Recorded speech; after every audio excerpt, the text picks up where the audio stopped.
Thank you, Facilitator.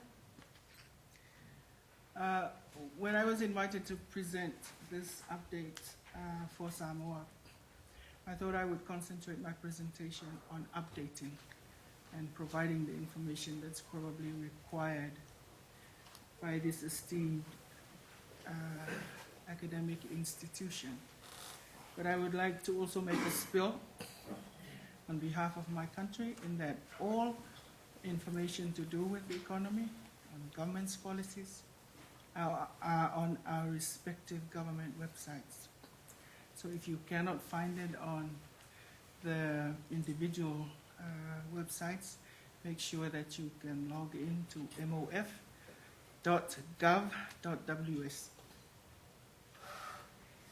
But going back to the intent of this presentation, as you've heard this morning on the presentation from the Asian Development Bank, as well as a presentation provided by Mr. Hughes, I think we can see that pre-2009, Samoa was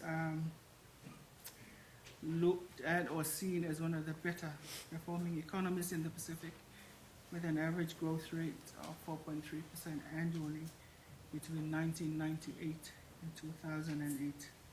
And the growth sectors were mainly in commerce, transport, and communication that were driven by tourism and remittances. And in such stark contrast is agriculture, which had shown a dip from 19% to 10% of GDP. Now, the country's vulnerability to economic shocks and natural disasters has never been more evident than in 2009 and in the following 3 years. And following the peak of the food, fuel, and financial crisis, we were visited with the 2009 tsunami, and again in a 3-year space of time, Cyclone Evan came to Samoa. But this is good planning because we are already beginning to look at a planning cycle of 3 years to see how we can measure our resilience to the natural disasters that come our way. And over that period, GDP had dropped by over 5%. Now, over 2008 to 2012, economic activity was already demonstrating a slowing down. And between 2009 and 2012, growth averaged 1.2% in the services, construction, and public sector, or the growth was mainly evident in those sectors. And this came about as a result of government embarking on the debt-financed investment to act as a stimulus package.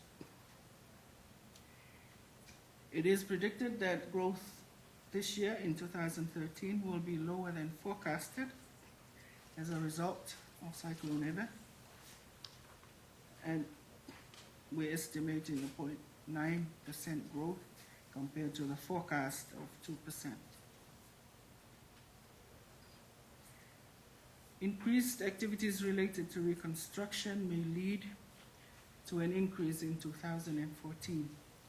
But we are also very much aware that growth rates pre-2009 will be unlikely, as they were driven by one-off factors, such as our hosting in 2007 of the Pacific Games, and at the time when tourism was showing signs of switching destinations from difficulties in Fiji and also in Bali.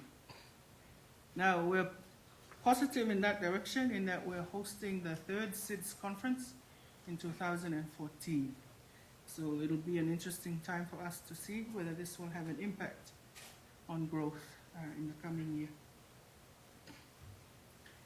In terms of inflation, this rose briefly after the Cyclone Evan due to cyclone-related agricultural losses, but has since subsided with declining food prices. And it was calculated at only 1.2% as at end of March. The real effective exchange rate depreciated due to this low inflation. And although foreign reserves declined in 2012, these have since recovered to 5.3 months of imports by the end of May 2013. We know that the current account deficit will expand sharply. Exports and tourism will remain flat over the next 3 years due to damage to productive capacity. The current account deficit is expected to be sustainable in the medium term because it will be covered by the government account that's often financed by official transfers from our development partners. And in this regard also, we extend our sincere appreciation and gratitude to all our bilateral and our multilateral partners that we work with. And such assistance is also exemplified by the IMF Rapid Credit Facility, which will ease the pressure on the balance of payments this year. Some of the challenges post-cyclone that we are having to grapple with is to be able to secure sufficient resources for the recovery while minimizing the debt burden, which has already tracked beyond our threshold of 40% of GDP. So the government is looking at reprioritizing expenditure and looking at the possibility of redeploying program funding to exploit the synergies with reconstruction. We're also, as much as possible, seeking grant financing, and we are pleased to say that we have been able to do this with the help of the development partners that we work with. And we also need to look at improving our debt management, especially in the implementation of a revised medium-term debt strategy. So beyond recovery, what are we looking at? Certainly, our intention is to look at raising growth. We need to improve our competitiveness by adjusting our exchange rate. We need to continue with structural reforms in areas of macroeconomic importance, such as our state-owned enterprises, and continuing with a program of gradual privatization. Looking at the issue of how we use our customary land for development purposes, we have already, with the help of the ADB, started to establish the institutional framework for taking forward this work. We need to look at an improved business climate and continuing on our public finance manager reforms.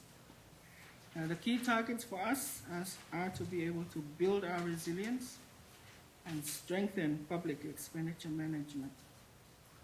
In that direction also, specifically to look at lowering fiscal deficits and reducing our debt levels. Now, finally, I'd like to say that the strategy for the development of Samoa for the period 2012 to 2016 has maintained its long-term vision of improving the quality of life for all. And we continue to place emphasis on growth-oriented development. However, we need to look at the inclusiveness of this process. Because we have found out that despite the growth patterns over the last years, we are continuing to see rising inequality. And I think the discussions this morning, particularly the issues offered by Tony Hughes, are very important to us in trying to address these areas. We're looking at a program of what would constitute proposed strategies under this new national development framework. And we're especially interested in seeing how we can actually target the vulnerable. I had heard this morning from Professor Chan about his stunting growth studies. Perhaps in our case, it would be more expensive growth. So it would be interesting to find out more on how you could use those to target vulnerable groups. And there's a huge attempt to look at how we can effectively reinvest in agriculture. Now, we, like other Pacific countries, have a problem that we need to address, and that is the rising youth unemployment. We are also too aware that the private sector is unable to generate the employment creation that most of our countries need, particularly when we have student populations of around 4,000 that leave school at the end of every year, and we do not know where they will end up. So next year in 2014, when we host the SIDS conference in Samoa, we're looking at a program jointly with the UN system to look at how we can create employment opportunities for young people during this time when we host the international community in Samoa. Thank you, Mr. Chair.